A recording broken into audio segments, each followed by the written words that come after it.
Hi, I'm Dan Laughlin with HyprMX, and we're at the Pocket Gamer San Francisco event. And I'm here with Nogi from Gumi. Thanks for joining us today, sir. Sure. So, for those not familiar with Gumi, which is based in Japan, tell us a little bit about the company. Yes. So Gumi is a mobile gaming company, and then we are public in Tokyo Stock Exchange. They have 850 employees globally.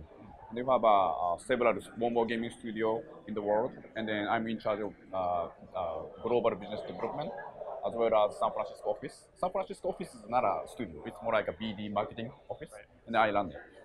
And we have 10 to 12 live games, and we have a couple of global hit titles. Then one is Final Fantasy Brave Exvius, and this is a top 10 title in the globally.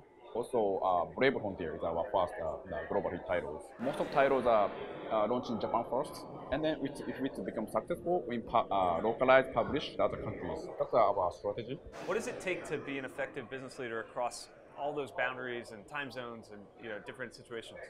Okay. So some points for the leadership perspective. So I personally manage many studios in all over the world, and I just find out one thing that's very important to leader team is just show the roadmap vision, and then just keep telling people the future plan, the vision. This is important as a leader, and this is actually very common things for the leadership. But to the travel, you need to be tough. Are you looking to bring more and more titles to Western markets?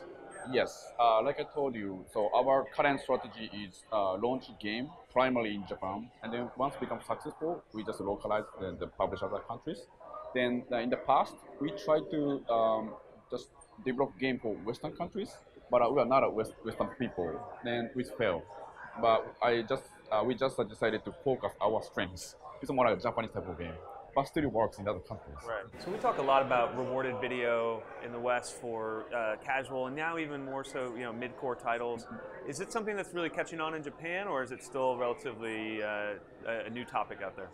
Why most of the Japanese games don't do the in-game ads, but as a Western game, casual game, like collecting game or something, fun build type of game, it's like easy to see the advertisement, the small coins. But Japanese spend much money; they actually don't care the small amount of money. That's the difference. Yeah, different. Yeah. Awesome. Well, thank you for joining us today. Sure. Thank you.